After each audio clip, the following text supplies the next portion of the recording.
Now, lots of times an event happens, and right after, it's a very busy, crowded celebration, and then the noise just comes to a halt, right? And I just wanted to take a moment to reflect on what just happened with Kopi with King to have some closure and also some thoughts.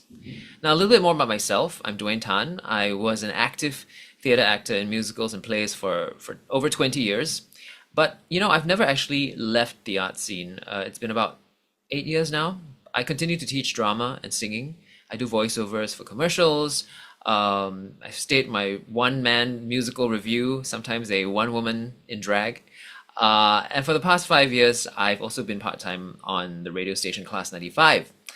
And I've also been quietly writing. I think that's where my life is pointing me now towards short stories, novels, plays, musicals in development.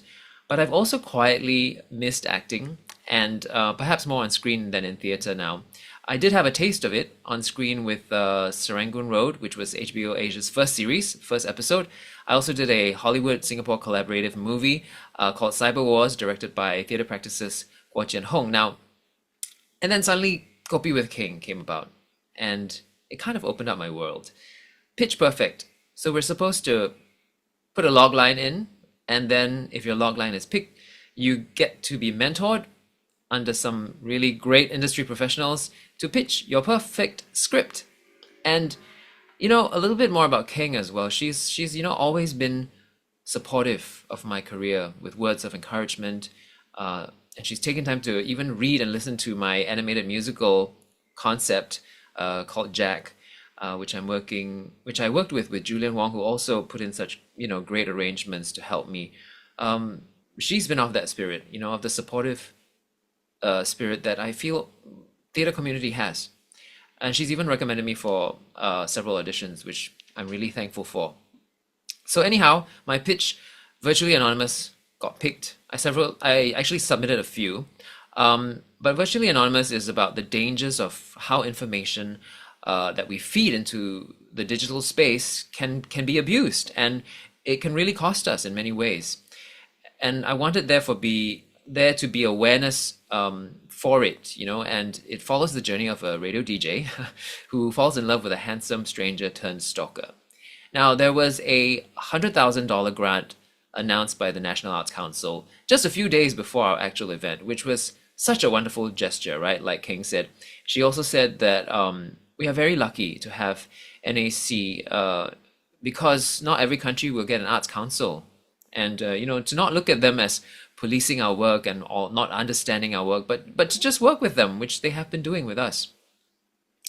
And for even those who, did not submit, who didn't make the top 10 like myself, or didn't even make it to submitting because, you have insecurities, you have fears, you have doubts.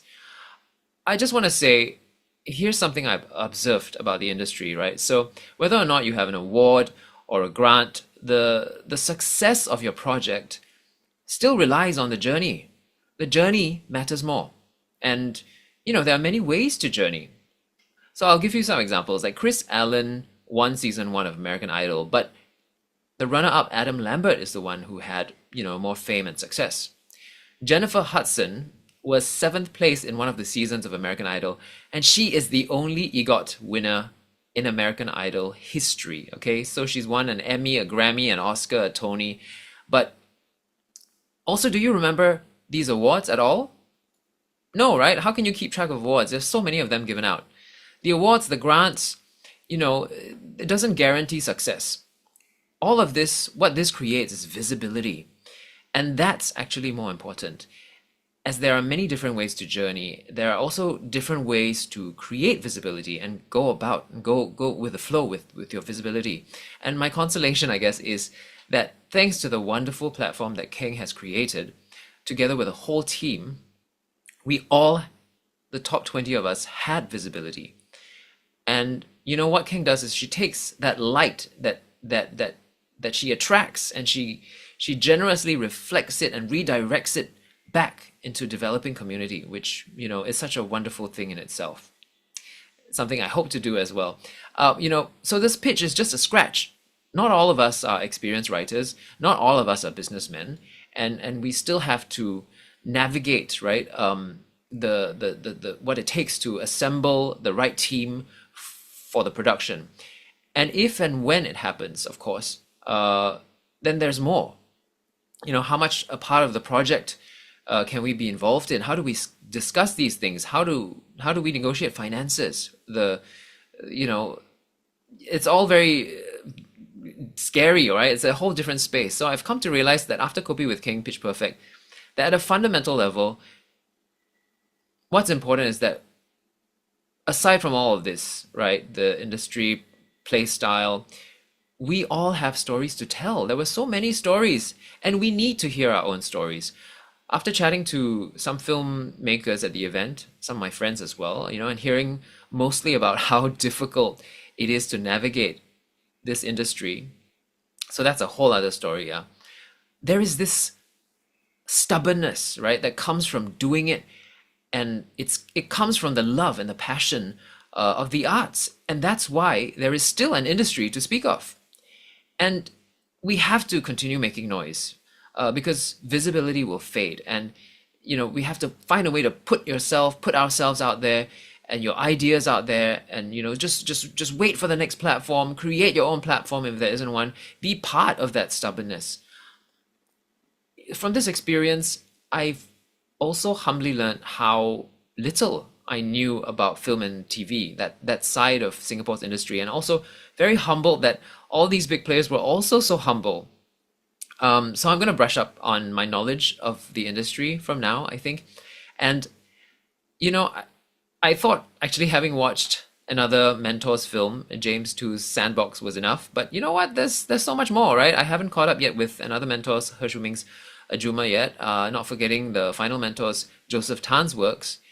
And there's so much out there. I just saw on Instagram that there was a filament festival, many, was it short films or films that were being screened? There are so many Singapore shorts on Vitsy. There are micro dramas independently made. My judge and my old friend from the now defunct National Arts Council radio station 99.5 FM, which I was a part of, Michelle Chang. She's got her movie Wonderland, and that's on Netflix, and she's achieved so much success with it.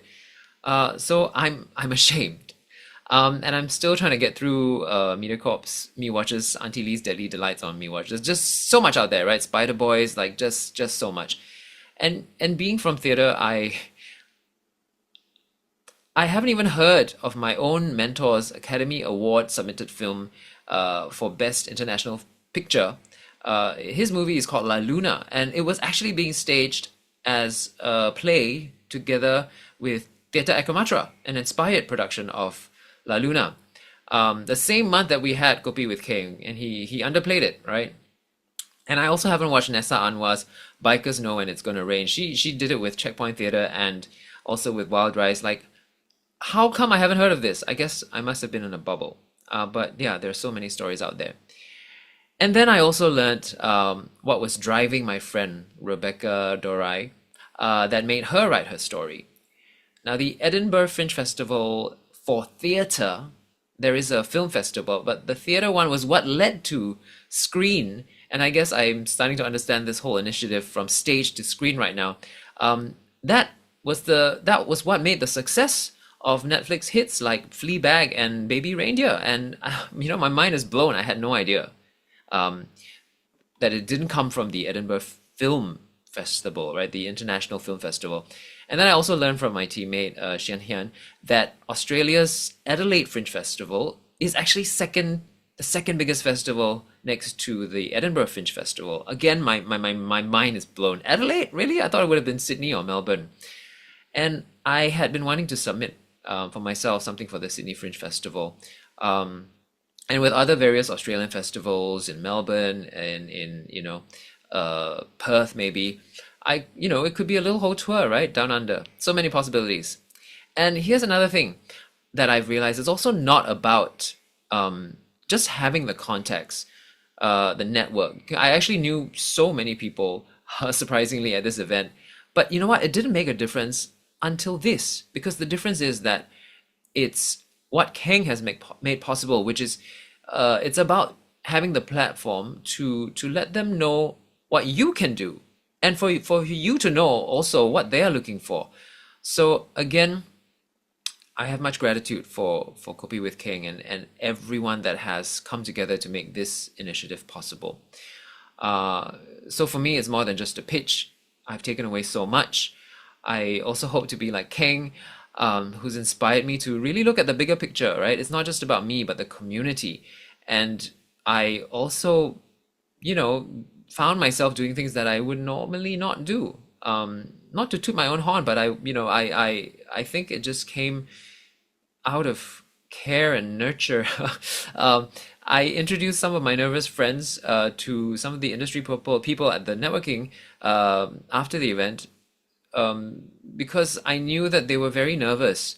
The pitch is one thing, but going out there in that mingling session, and that's the real world, right? Like figuring out who to talk to and how to limit your time and maximize your time. And that is sometimes the nature of the business.